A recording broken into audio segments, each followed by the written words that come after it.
Tahukah anda, masjid tertua di Malaysia dikenali sebagai Masjid Kampung Laut? Masjid Kampung Laut merupakan sebuah masjid yang terletak di Kampung Nilampuri, sebuah penempatan kira-kira 11 km dari Kota Baru, ibu negeri Kelantan. Masjid ini terletak di Jalan Kuala Krai, berhadapan dengan kampus Akademi Pengajian Islam, Universiti Malaya. Masjid ini dibina pada abad ke-13 Masihi dan merupakan masjid yang tertua di Malaysia. Keistimewaan masjid ini adalah struktur binaannya diperbuat daripada kayu dan tidak menggunakan paku, tetapi ianya hanya dipasar. Bangunannya masih lagi kekal dan utuh untuk digunakan sebagai tempat beribadat. Masjid ini dinamakan Sempena Kampung Laut, iaitu sebuah kampung di tebing Sungai Kelantan, di dalam jajahan Tumpat. Lokasi asal masjid ini adalah di Kampung Laut, sebelum ianya dipindahkan ke Kampung Nilampuri pada tahun 1965. Sehingga 1966, masjid ini digunakan sebagai tempat beribadat yang utama oleh penduduk di sekitar Kampung Laut. Akan tetapi masjid ini telah rosak akibat banjir yang melanda negeri Kelantan pada penghujung tahun 1966 dan kali kedua pada awal tahun 1967. Kerajaan negeri kemudiannya telah menutup masjid ini dan membina sebuah masjid yang baru di tempat yang lebih selamat. Kemudian, pada November 1967, kerajaan negeri dengan kerjasama Persatuan Sejarah Malaysia di Muzium Negara telah merombak semula bangunan Masjid Kampung Laut dan membina semula di tapak barunya di Nilampuri mengikut bentuk asalnya serta menggunakan semula bahan-bahan yang lama. Walau bagaimanapun, hanya sebahagian ruang utama masjid sahaja yang dapat didirikan semula ketika itu. Menyedari keadaan ini, satu jawatankuasa pengelola masjid telah dibentuk untuk membaik pulih, mengelola, menjaga dan memelihara masjid ini, supaya reka bentuk dan binaan asalnya dapat dikekalkan.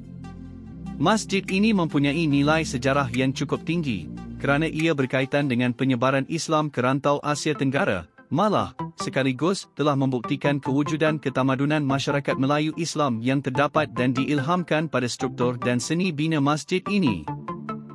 Terdapat dua sumber sejarah mengenai pembinaan masjid ini. Menurut sumber yang pertama, Dr. Abdul Rahman Al-Ahmadi, hasil dari kajian, beliau menyimpulkan bahawa masjid tersebut telah dibina lebih 500 tahun dahulu oleh pendakwah-pendakwah dari Champa. Mereka dikatakan berasal dari Pulau Jawa, yang datang berlayar berhampiran negeri Kelantan dengan membawa bersama pelan prototipe binaan masjid. Tujuan mereka adalah untuk membina 3 pusat Islam di negeri Kelantan. Abdul Rahman Al-Ahmadi juga mendakwa bahawa komponen binaan masjid itu telah dibawa bersama dalam misi pelayaran mereka untuk membina di tapak yang ditentukan. Dua daripadanya di timur Pulau Jawa yang salah satunya dikenali dengan Masjid Agung Demak di Jawa Tengah, Indonesia. Manakala Masjid Kampung Laut merupakan masjid pertama yang didirikan oleh mereka sebelum mereka mendarat di Pulau Jawa. Dengan ini menjadikan Masjid Kampung Laut merupakan masjid terawal yang telah dibangunkan berbanding Masjid Agung Demak. Dari sumber yang kedua pula, menurut cerita penduduk, masjid ini juga dikatakan telah ada semenjak era zaman Said Hussein Jamadil Kubra, iaitu anak sulung kepada Amir Al-Muazzam Shah Maulana Ahmad Said atau juga dikenali sebagai Ahmad Shah Jalal.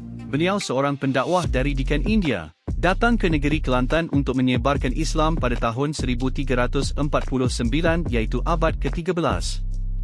Pada ketika itu jugalah telah terbina sebuah masjid lama yang diberi nama Masjid Kampung Laut pada tahun yang sama, iaitu 1349 Masihi atau 674 tahun yang lampau.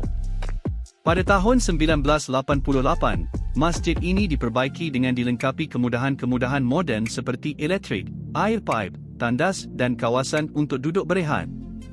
Tiang-tiang dan dinding-dinding masjid juga dihias dengan ukiran kayu. Dengan tambahan-tambahan yang dilakukan ini, kawasan binaan telah bertambah luas menjadi 5,254 kaki persegi bersamaan 74 kali 71 kaki, iaitu 13 kali lebih besar daripada masjid asal. Masjid ini dibina dengan unsur seni bina Nusantara.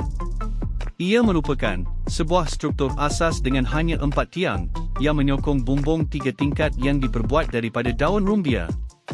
Keluasannya hanya 400 kaki persegi. Pada akhir abad ke-19, masjid ini menjadi satu pusat agama yang penting, dan masjid ini telah diperbesarkan untuk menambah bilik sembahyang, serambi, dan juga menara.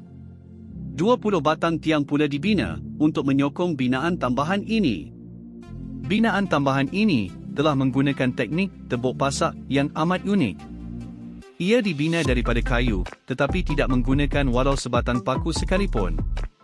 Atap daun rumbianya ditukarkan kepada atap genting, kerana atap genting lebih kukuh daripada atap rumbia.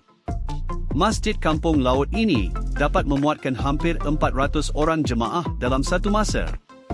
Mimbar dan ruang dalamnya pula disokong oleh 4 batang tiang seri. Kerajaan Persekutuan telah membelanjakan sebanyak 40 juta ringgit untuk projek pembangunan semula Kampung Laut yang terdiri daripada laman warisan serunding, laman warisan seni dan pemindahan Masjid Lama Kampung Laut. Penguabahsuaian juga dilakukan ke atas masjid ini terutamanya di bahagian anjung atau serambinya dan bahagian bilik mengambil air sembahyang, namun reka bentuk dan bahan yang digunakan tetap dikekalkan sebagaimana bangunan asalnya. Kini, laman warisan Kampung Laut telah menjadi destinasi wajib bagi pengunjung-pengunjung di Kelantan.